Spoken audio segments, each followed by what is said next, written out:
think what we'll do if we're really have more time than I think we did, we'll do a little question and answer session. We'll bring all of the poets up here, and you can just fire off questions about the class, about the creative process, whatever you like. So, group 2, if you are ready, wait for me, and we will begin.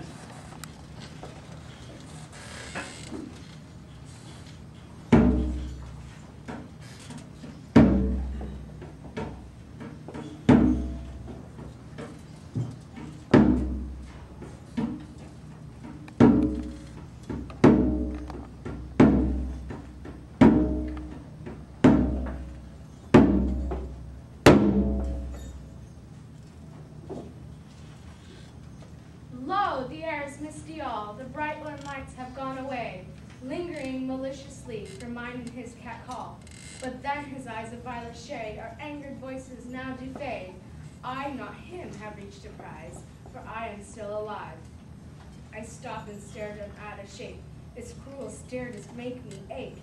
Indeed, his death is not grief, for he and I were enemies. The shape doth disappear right now. The mossy trees have made it so. The crunch beneath me keeps existing while the darkness is persisting. Out the shape with violet eyes comes thrusting through and through. The cruel stare is right before me, teeth fair doth it show me. It is now upon me, stabs me with its claws. The knocking on my skull reminds me of my flaws. A piercing pain comes from my neck. I see those violet eyes again. The knocking grows louder as I feel the pain. Then I think about the man with eyes of violet color. I loathe the man, and he hated me much. My blood is frozen, my breaths are short as they die. The cat is broadly smiling as I look into its eye. Malicious laughter fills my ears, coming from the violet-eyed man. The laughter rings on from the evil violet man. With tabby cat right on my chest, I have laid down to my rest. The hero of the night is the violet-eyed man.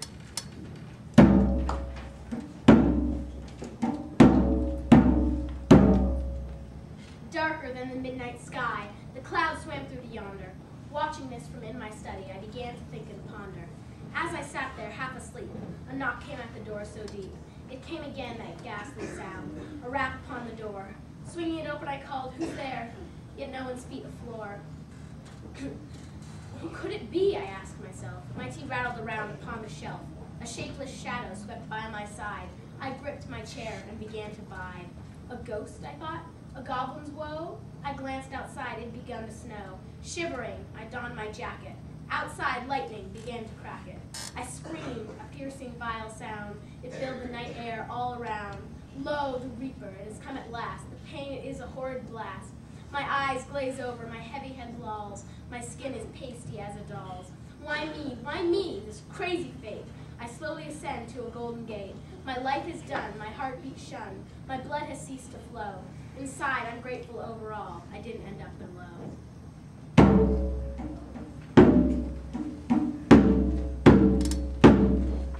It was when the candle began to flicker, though no breath did I speak, and the darkness came like a lunging beast. I hide in shame from the shadowy forms, and formless things release. And they spoke as they shuddered, and they muttered about the end of the never-ending year. Creeping they come, up doorsteps to here where I sit in mournful memories. I the puppet, they the puppeteer, leading me astray. Lost from the path, and losing my heart, a foul-hissing bile arose in my mouth. And chained with chains of fear, I see the end of the never-ending year. I wake to a world not possibly mine, for sunshine and moonshine alike, gone black within my heart. I stop and stand and see the truth. Blackness is the arrow, sorrow is the field, it is the end of the never-ending year.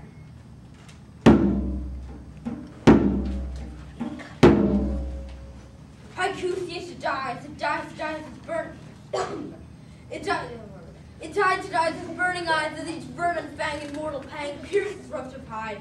It died so young and free, as it pranced so merrily by the hand of Josh and Chuck of yore. They killed it blunt and horribly for Josh and Chuck. So relatively gore. The gore, oh my, the gore, like gore you've never seen before. They dance and prance upon the gore of the great haiku of yore. As he croaked his final word, he begged one last request. He begged and swore. Josh and Chuck, I beg you so, please don't kill me yet. For I have one final wish, that you read my poem yet. Josh and Chuck, I speak a little more, but read my poem for all to adore. And so, this is a poem that he so wrote as he lay near death. He died, but be not sighed. He resides with not the Plutonian tide. He resides with neither the angels in heaven nor the demons down under the sea. He resides so residedly with Josh and Chuck, free, content, and happy.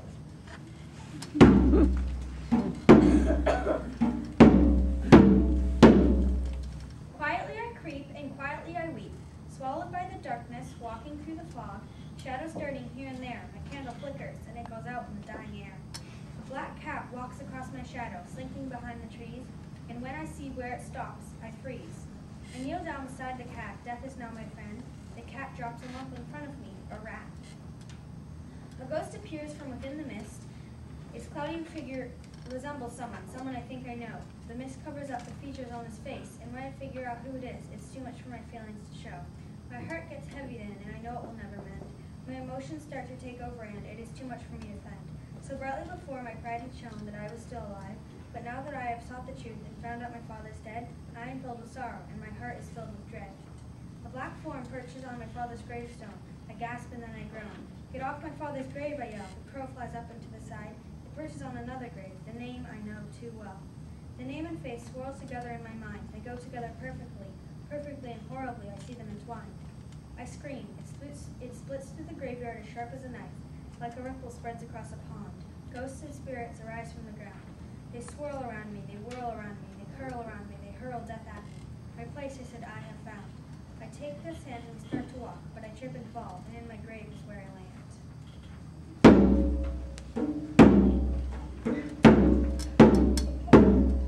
As I stand beneath an awning, I stretch my arms while yawning, as a little boy is fawning at my empty hand. I pat his head so lightly, he looks up, his eyes shine brightly, as I squeeze his hand so tightly squeezing where I stand. As we walk on through a gateway, through a window comes a sun ray, as we walk on down a stairway, walking slowly down the stairs. Darker and darker we go down, people's faces start to frown, and the world turns upside down, down beneath their open wares. People's bodies turn to ghosts, the drugs in their minds have been dosed, their hatred boils from coast to coast, seeking fear from deep inside. I clench his hand with mortal force, afraid to speak for pure remorse, but neither of us could find the source is hidden, they had lied. The dead there make time to cease, they give no hope, they give no peace, they tear each other piece by piece, in the darkness we both weep. All the demons there avoid us, then my son begins to fuss. I yell and scream and cry and cuss, fading into sleep. When we awoke, they had gone. It's not the truth, it's not a con. We couldn't read what they had drawn. The words were faded throughout time. We walked around the subway station. Alone we were, such alienation. No moon, no scene, no vacation. Our vacation is not sublime. We walked around the subway station for all eternity, maybe rest.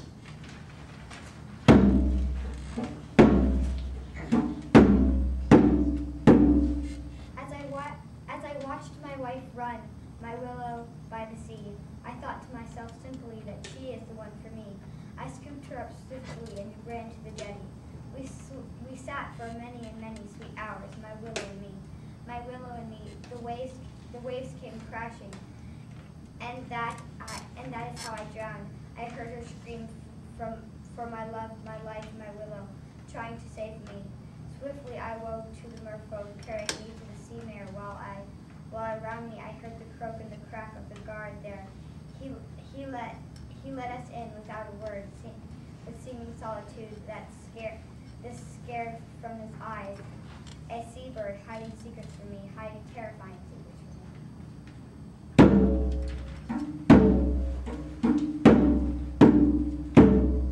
The trees, all barren and dark, their gnarled branches and their gnarled bark, are the oldest and the most knotted of them all. Through the thicket I wandered until nightfall. High up in the sky I spotted a black brook. It was flying awfully high that I had to take a closer look. So I followed it and watched it fly until I fell within a nook, and that's where I was